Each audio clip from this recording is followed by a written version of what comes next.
చేసేటప్పుడు కూడా అవకాశం ఇస్తారు సార్. అసలు మీరు ప్రధాన ప్రతిపక్షానికి ఇవ్వాలి సార్.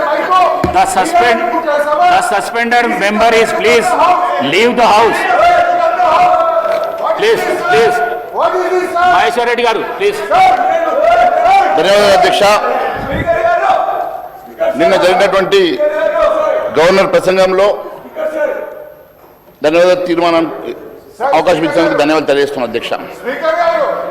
నిన్న గవర్నర్ గారి ప్రసంగం ఒక ఒట్టి డొల్లగా పాలనాపరమైనటువంటి ఆత్మ లోపించినట్టుగా కనపడింది అధ్యక్ష. గవర్నర్ ప్రసంగం అన్ని అబద్ధాలు, విజయం లేని, దిశానిర్దేశం లేని ఒక ప్రసంగంగా ప్రజలకు హోప్ క్రియేట్ చేయాల్సినటువంటి ఆ ప్రసంగంలో ఎక్కడ కూడా హోప్ క్రియేషన్ లేకుండా కొటేషన్లు తప్ప కార్యాచరణ లేని ప్రసంగంగా మాత్రమే ఉండే. There was no administrative soul. పాలనాపరమైనటువంటి ఆత్మ ఈ ప్రసంగంలో లోపించిందని నేను తెలియజేస్తాను అధ్యక్ష. గవర్నర్ గారి ప్రసంగం అనేది ఒక విజనరీ డాక్యుమెంటరీ లాగా ఉండాలి. వచ్చే ఏడాది కాలంలో కాంగ్రెస్ సర్కార్ చేపట్టబోయేటువంటి అభివృద్ధి ఎజెండాను గవర్నర్ ప్రసంగంలో ఆవిష్కరించాలి. కానీ గవర్నర్ ప్రసంగంలో విజనరీ ఛాయలు మచ్చుకైనా కానరాలేదు. ఇది మొక్కుబడి ప్రసంగం. రాష్ట్రానికి దిశ నిర్దేశం చేసేటువంటి ముఖ్య అంశాలు ఏమీ లేకపోవడం చాలా శోచనీయం అధ్యక్ష. బడ్జెట్ పాస్ చేసుకోవడానికి మాత్రమే ఈ సెషన్స్ తప్ప ప్రజా సమస్యలు చర్చించడానికి కాదు అన్నట్టుగా నిన్న ప్రసంగం కొనసాగింది అధ్యక్ష. గవర్నర్ ప్రసంగంలో మొదటి పారాగ్రాఫ్లో మరి ప్రభుత్వానికి నిబద్ధత ఉందని చెప్పుకున్నారు. మరి ప్రభుత్వానికి నిబద్ధత ఉంటే మరి 6 గ్యారెంటీల సంగతి, దానికి చట్టబద్ధత ఇచ్చే అంశం లోపల నిబద్ధత ఎందుకు లేదని చెప్పి మేము ప్రశ్నిస్తున్నాం అధ్యక్ష. మరి ప్రజలు కళ్ళు కన్న అభివృద్ధికి అద్దం పట్టేలా ఈ బడ్జెట్ సమావేశాలు ఉంటాయని చెప్పించారు అధ్యక్ష ఆ ప్రసంగంలో. మరి బడ్జెట్పై చర్చ 5 రోజులు మాత్రమే నిర్వహిస్తూ ఉన్నారు. ప్రజా సమస్యలపై చర్చించేందుకు ఎటు అసెంబ్లీని సమావేశపరచరు. ప్రభుత్వ బిజినెస్ కోసమే అసెంబ్లీని నడుపుతున్నారు తప్ప మరి ప్రజాపాలన అంటే ఇదేనా అని మరి అనుమానాలు వస్తూ ఉన్నాయి అధ్యక్ష.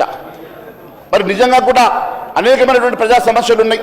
మరి ప్రజా సమస్యల మీద చర్చించడానికి సమయాన్ని ఇవ్వకుండా కేవలం బడ్జెట్ ప్రవేశపెట్టిన తర్వాత మీరు ఇచ్చినటువంటి మరి డిమాండ్స్ బిల్స్ మీద కేవలం 5 రోజులు మాత్రమే అవకాశం ఇవ్వడం అనేది మరి ప్రజా సమస్యలకు చర్చకు తావు ఇవ్వకుండా మీరు చేసుకున్నటువంటి ప్రయత్నంగా కనిపిస్తూ ఉన్నది అధ్యక్ష. మరి ప్రజా సమస్యల మీద అసెంబ్లీ ప్రత్యేక సమావేశం కూడా పరచకుండా ఉన్నటువంటి బడ్జెట్ సమావేశాల్లో సమయం ఇవ్వకుండా మీరు సభ్యుల నుంచి మరి ఏ రకంగా చర్చ చేయగలుగుతారో మాకు అర్థం కావడం లేదు అధ్యక్ష. మరి దీంట్లో పారా 1లో మీరు ప్రభుత్వానికి నిబద్ధత ఉందని పదే చెప్పుకునే ప్రయత్నం చేశారు అధ్యక్ష. నిబద్ధత అంటే మరి 6 గ్యారెంటీలకు మీరు ఆ రోజు చట్టసభలో మరి గౌరవ ముఖ్యమంత్రి గారే మరి అనౌన్స్ చేశారు. మరి ఇప్పటి వరకు దానికి చట్టబద్ధత ఎందుకు ఇవ్వలేదని చెప్పి ప్రశ్నిస్తున్నాం అధ్యక్ష. ముఖ్యమంత్రి గారు గెలిచిన వెంటనే మొదటి సంతకం కూడా మరి 6 గ్యారెంటీల మీద సంతకం చేశారు. దాని తర్వాత క్యాబినెట్లో కూడా వారు నిర్ణయం తీసుకున్నట్టుగా మరి మీడియాలో వచ్చింది. దాని తర్వాత మరి చట్టసభలో మీరు మాట్లాడిన తర్వాత కూడా వాటికి చట్టబద్ధత ఇవ్వకపోవడం మరి ఇదేనా మీ నిబద్ధత అని చెప్పి మేము ప్రశ్నిస్తా ఉన్నాం అధ్యక్ష. మరి గవర్నర్ ప్రసంగంలో ప్రజలు కలలు కనేటువంటి అభివృద్ధికి అవకాశాలు చేకూర్చే నిబద్ధత ప్రభుత్వం కట్టుబడి ఉందని చెప్పుకున్నారు అధ్యక్ష. మరి ఇలాంటి చెప్పుకున్నటువంటి మరి ఈ ప్రసంగంలో 420 హామీల సంగతి ఎక్కడా చర్చించలేదు అధ్యక్ష. మీరు చేస్తామన్నటువంటి అభివృద్ధి కార్యక్రమాలు కానీ మరి మీరు ఇస్తామన్నటువంటి అనేకమైనటువంటి అంశాల మీద ఇచ్చినటువంటి హామీల మీద ఎక్కడ కూడా మీరు మాట్లాడకపోవడం చాలా శోచనీయం అధ్యక్ష. మరి ఇదేనా మీకున్నటువంటి నిబద్ధత అని చెప్పేసి మేము ప్రశ్నిస్తున్నాం అధ్యక్ష.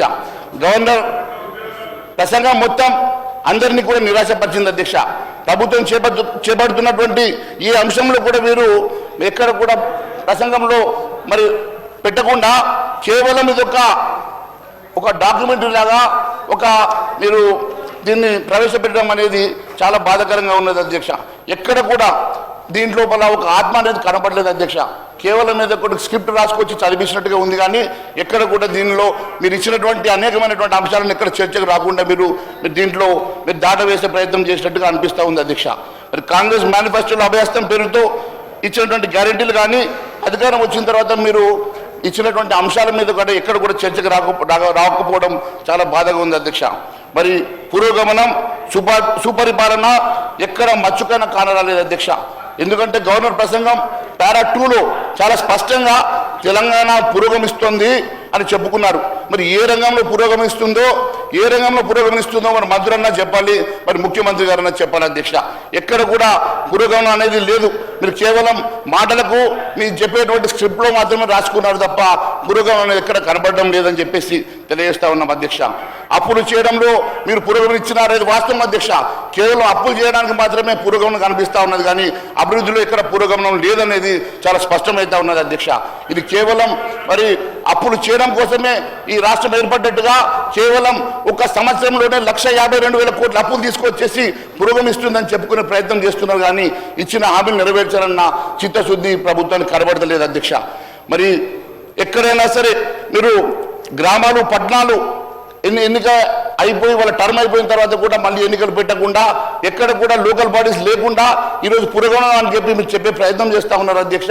కనీసం ఎన్నికలు చేసి మరి వారిని అక్కడ ఉన్నటువంటి మరి లోకల్ బాడీ ఎన్నికలన్నా మీరు ఈరోజు పెట్టుకునేటువంటి పరిస్థితులు లేకపోవడం చాలా బాధాకరంగా ఉన్నది అధ్యక్ష. అన్ని ఖాళీలుగా ఉండి ఈరోజు ఎక్కడ కూడా గ్రామీణ ప్రాంత అభివృద్ధికి నోచుకునేటువంటి పరిస్థితి కనబడతా ఉన్నది అధ్యక్ష.